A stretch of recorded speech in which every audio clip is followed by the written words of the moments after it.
All right. Good morning, everyone. I'm Isaac Mims, and my presentation today is on VR and torture. Don't mind the date; it's I'm supposed to present a little bit early, but so in question pertaining to VR and torture, I'm looked into how we can prevent unethical VR interrogation because VR is a very expanding market in this day and age. And even though it's in its infancy, it has a lot of opportunities and capabilities that can be taken advantage of by essentially criminals or even government organizations. So I have a few definitions here for everyone to read. Do I have any volunteers? So virtual reality, or VR, is a realistic and immersive computer simulation of a three-dimensional environment created using interactive software and hardware and experienced or controlled by movement of the body. Thank you. Chip. Interrogation, a process of asking someone a lot of questions for a long time in order to get information, sometimes using threats or violence. Thank you. Anyone else? Ethical, pertaining to or dealing with morals or the principles of morality, pertaining to right and wrong in conduct. So I chose these definitions because, especially for interrogation, as a very loosely based definition, which can be interpreted in multiple ways. So with interrogation, essentially anyone can use any means necessary to get information off someone, even if it's false reporting or violence or sometimes immoral. And then with ethical, pertaining to or dealing with morality.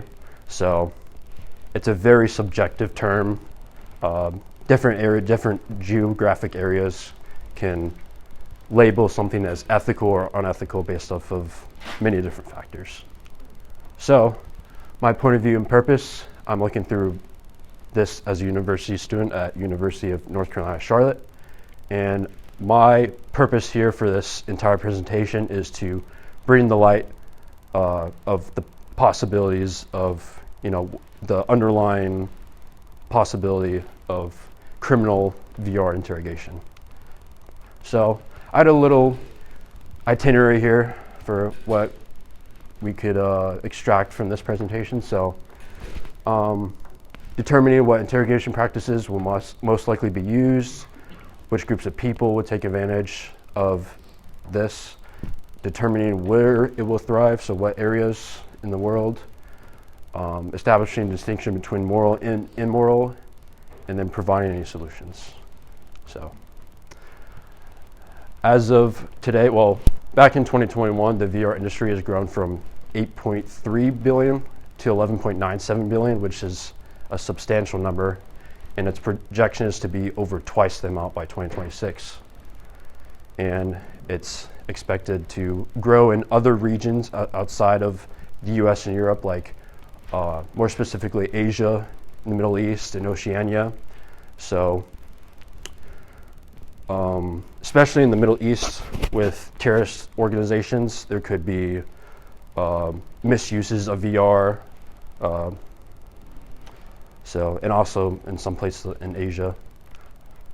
And can I get a group of volunteers to guess or let's say try to think of ways that we can use VR for interrogation? Just the Dr. simple Chinese water torture. Waterboarding? Drip, drip, Yeah. drip. Anyone else? Insect-based torture. Insect-based? That's a good one. Sensory deprivation?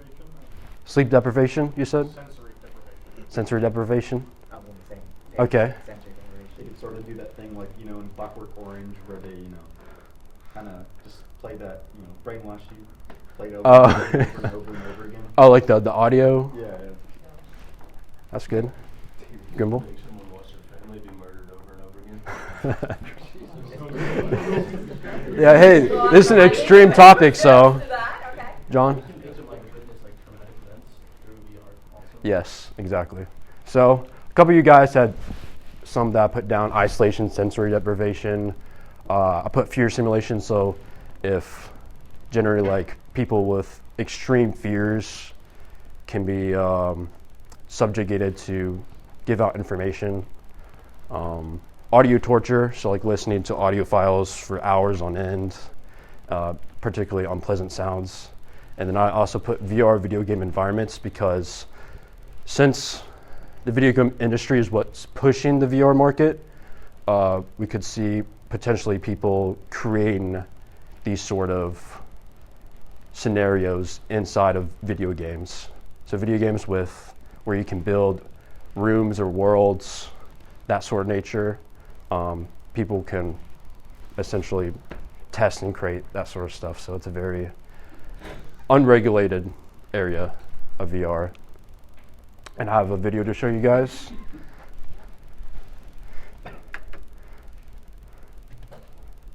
Oh, it's just an image. Okay.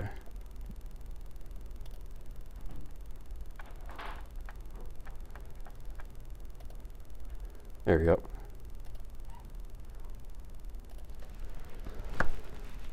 Which one's the audio rocker?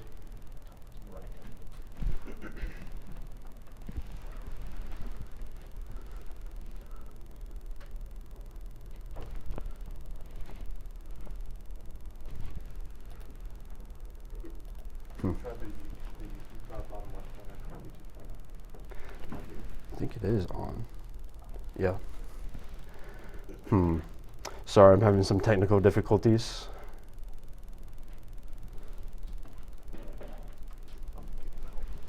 Yeah. Here.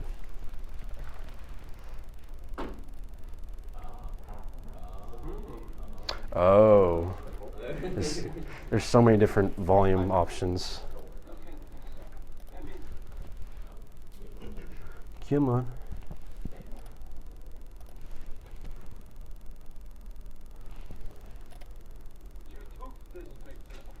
Can you guys hear it? Good? Here, I'll turn it up some more.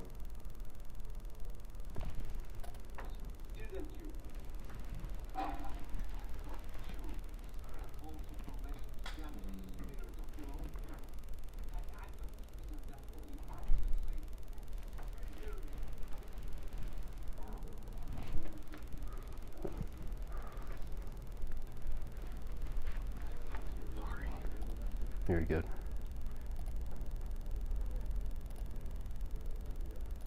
Oh, okay. There we go. Nice.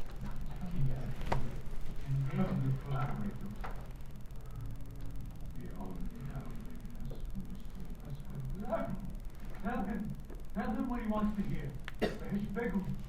Confess that you were the leader. There's no other way. End this. Time is up. This is you will confess to everything. You hear me? And you will confess to being the leader of these traitors. You will give us all the details we require and hope that our faithful leaders have mercy on your side.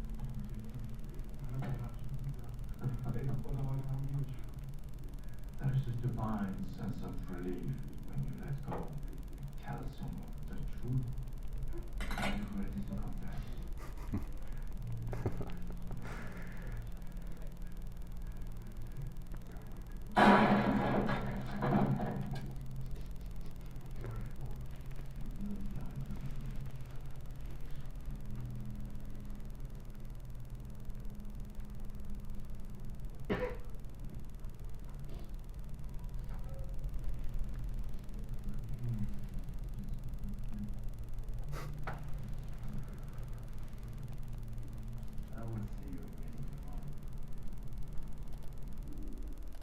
All right, so hold on.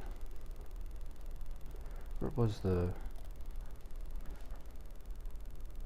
There you go. So that was a game released on PSVR in 2024 called Blindfold. It's a VR simulation where you get to decide or choose whether or not you give up the information by either nodding your head yes or shaking your head no.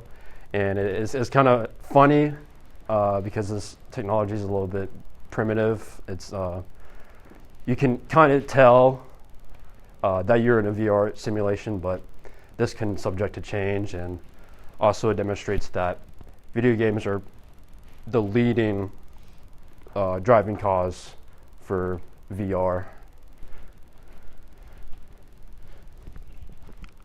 And so I have a little timeline here of how interrogation has evolved. So the first recorded interrogation method in China was taking a handful of rice, putting it into the subject's mouth, and then once they spit it out, if the rice is wet, that means they're telling the truth. But if the grain of rice is not wet, it's completely dry, that means they're telling a lie. So this was roughly 1000 BC, and then around the Middle Ages, they used like very extreme methods of torture, as you can tell, like the stereotypical racks, wheels, Iron Maidens, particularly done by nobility. And then the first instance of modern day interrogation, what you would see, what you would think of nowadays, is taking the subject, taking them into the interrogation room, and then asking them a series of questions. And this, I believe it originated in the UK. It still had like physical violence, like beatings or slappings, to try to get information out of the subject. And then now today, from the 1960s to now, the Reed technique, which is essentially a technique more on the psychological side, trying to psychologically manipulate the subject into giving the information they want. So it's a lot more thorough and a lot more detailed. So, what is considered ethical? So, I put it, there's really no distinction. The distinction is considered and created by certain organizations, certain demographics. So, what may be considered ethical in the US may not be considered ethical in the EU or any other country. Yes? Yeah, the UN has a global declaration that torture is Yes. never okay. Yes. That they do have a definition for torture, but when I looked around, they didn't really have a clear definition of ethics. So, and then government agencies will have a big say in the creation of laws for VR interrogation methods because they're potentially the largest benefactor of VR interrogation, and they don't want to potentially let that up by creating laws that prevents from doing that. So, who is harmed? Who is benefited? I would say apprehended subjects or suspects are harmed. People actually going through the torture. People captured by terrorists, which the difference is it's from a terrorist organization, not by some governmental entity. And then unsuspecting VR headset owners, so people who who willingly put on the VR headset and they go through the experience, but they go through some traumatic experience that they probably wouldn't have guessed. And then who's benefited? Government agencies. So governments who are testing and trying to manipulate VR interrogation, see what works, what doesn't. Criminal organizations, like I said. The police, potentially, for trying to solve cases. And then hackers. So hackers can hack into headsets, potentially, and give the user a unpleasant experience, either through audio or through video. So, and then my solutions is to create a universal set of laws, because like from the previous couple of slides, the definition of ethicality isn't really defined. So creating a universal set of laws will help make that distinction, make sure there's no loopholes that people can go through, etc. Teach and inform judges and lawyers, because most judges and lawyers aren't really informed about technology, especially seeing lawyers and judges trying to do cases about social media, privacy and all that. they don't really have much information or knowledge about it. So teaching them about VR interrogation can help propel those laws that can be created. And then next, creating measures where the VR headset turns off or stops a virtual experience. So it could be like an automated feature to where if the user experiences fear, like heavy breathing, they scream or sweat or increased heart rate, the VR may detect this and simply shut off so that the torture or the interrogation will cease. And then increase the security of the headsets to prevent hacking and so hackers don't install malware or something that can affect the user.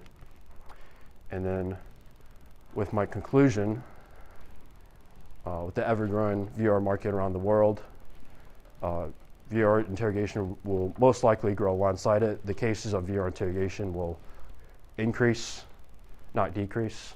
Let's see. Usually, most interrogation methods today include psychological manipulation, which VR interrogation will follow.